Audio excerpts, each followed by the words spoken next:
Hello student, welcome to our channel. आज हम लोग क्लास 8 के हनी ड्यू बुक का एक पोएम पढ़ेंगे जिसका नाम है the duck and the kangaroo. चलिए फर्स्ट स्टैंजा देख लेते हैं।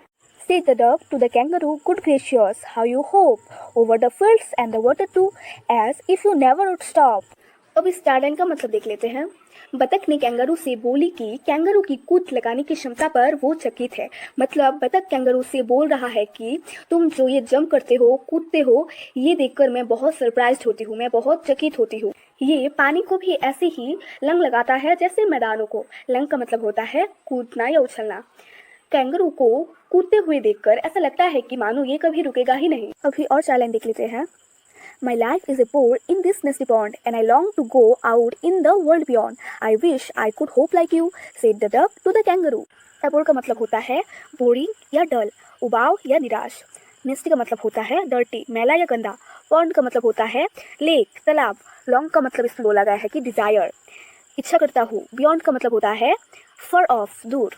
अभी इसमें बोला गया है कि बतख ने कैंगरू को कहा कि उसका जीवन उबाऊ है, मतलब उसका जीवन बहुत निराश है। उसका जीवन मतलब बतख का जीवन।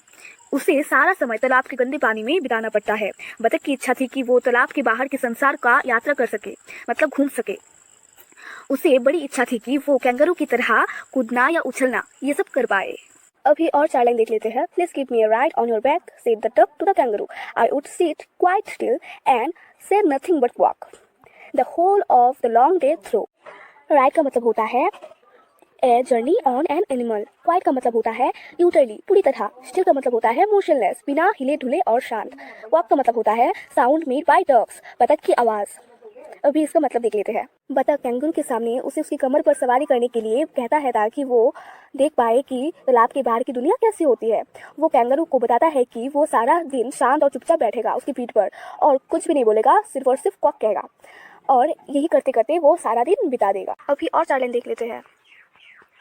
And we would go to the Dee and the Jelly Bolly, over the land and over the sea. Please take me on a ride. Oh, do, said the duck to the kangaroo. D का मतलब होता है the name of a place, एक स्थान का नाम। ली का मतलब होता है द साइड ऑफ ए हिल, किसी पर्वत की तरफ। ओ डू इसका मतलब होता है प्लीज डू सो, कृपया ऐसा कर ही दो। बतख काल्पनिक स्थान जैसे डी और जेलीलिबो और भूमि और समुद्र के ऊपर देखने की अपनी गहरी इच्छा बताती है। बतख फिर उसे उसके ऊपर सवारी करने के लिए अपना प्रार्थना बताती है।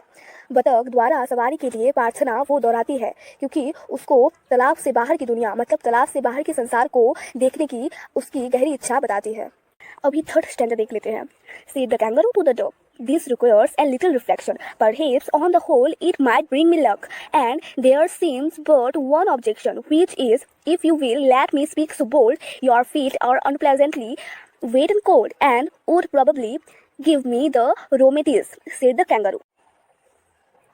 रिक्वेस्ट का मतलब होता है नीड्स, ज़रूरत है। ए लिटिल का मतलब होता है ए बिट, थोड़ा सा। रिफ्लेक्शन का मतलब इसमें बोला गया है कि थॉट, विचार। ऑन द होल इसका मतलब इसमें बोला गया है कि कंसीडरिंग ऑल द एक्सपेक्ट, कुल मिलाकर। बट का मतलब इसमें बोला गया है कि केवल मात्र। ऑब्जेक्शन का मतलब इसमें बोला गया है कि डिफिकल्टी, कठिनाई। बोल्ड का मतलब इसमें बोला गया है कि फ्रैंक, साफ साफ। अनप्लेजेंटली का मतलब इसमें बोला गया है कि कॉजिंग डिस्प्लेजर एंड डिस्कम्फर्ट, कष्टदायी रूप से। अब इसका मतलब देख लेते हैं। कैंगरू कहता है कि जो कुछ बतख कहता है उसके लिए कुछ सोचने की आवश्यकता चाहिए। वो सोचता है कि बतख की प्रार्थना उसके लिए कुछ अच्छा भाग्य लेके आया है। फिर भी जो कुछ बतख ने कहा है ना, वो कैंगरू का कुछ आपत्ति है। कैंगरू को इसकी आपत्ति थी क्योंकि बतख का पैर गीला और ठंडा था, जिसके कारण कैंगरू को रोमेटिस हो सकता था। रोमेटिस का मतलब होता है छींक आना और ठंड लगना। इसलिए कैंगरू को आपत्ति था कि बतख को पीठ पर चढ़ाने के लिए। Said the duck, as I sat on the rocks, I had thought over that completely, and I bought 4 pairs of rusted socks, which fit my weak feet neatly. And to keep out the cold, I have bought a clock, and every day a cigar I will smoke, all to follow my own dear true love of a kangaroo. Rusted socks का मतलब होता है उलन socks, ऊनी जुराबे। Wave feet का मतलब होता है feet which are वेवडेड, छिल्लीदार पैर। नीटली का मतलब होता है कम्प्लीटली, पूर्ण रूप से। क्लॉक का मतलब होता है आउटर क्लॉथ, लवादा। अभी इस संज्ञा का मतलब देख लेते हैं। बतख बोला कि वो इस समस्या के लिए पहले ही हल ढूंढ कर रखा है। चट्टान पर बैठे हुए उसने इस पर विचार किया। इस समस्या के निराकरण के लिए उसने 4 जुड़े ऊनी जुराबे खरीद लिया है। ये जुराबे उसे बिल्कुल फिट आती है। ऊनी जुराबे का मतलब होता है उलन सॉक्स। बतख बोला कि उसने सर्दी से बचने के लिए अन्य उपाय भी किया है। उसने एक लवादा खरीदा। लवादा का मतलब होता है आउटर क्लॉथ। इसी कारण से उसने प्रतिदिन एक सिगर पीने का भी निश्चय किया था। ये सब उसने अपनी सच्ची प्रिय कैंगरू के साथ रहने के लिए किया था। अभी लास्ट स्टैंडर्ड देख लेते हैं. Said the kangaroo, I am ready. All in the moonlight pale. But to balance me well, dear dog, sit steady and quite at the end of my tail. So away they went with a hope and a bound. And they hoped the whole world 3 times round. And who so happy? Oh who? As the duck and the kangaroo. पेल का मतलब होता है yellow, पीला. Steady का मतलब होता है still या मोशनलेस, स्थिर.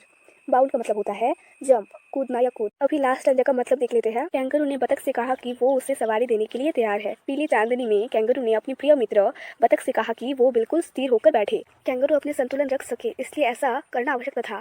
कैंगरू ने बतख को कहा कि बिल्कुल पूंछ के किनारे पर ही बैठे. इस प्रकार बतख और कैंगरू उछलते कूदते अपनी यात्रा पर निकल पड़े. उन्होंने 3 बार संसार का चक्कर लगाया. बतख और कैंगरू से अधिक प्रसन्न कोई ना था. पोएम का ऑथर का नाम है Edward लियर. If you like the video, please like and share with your friends. Subscribe the channel and thank you.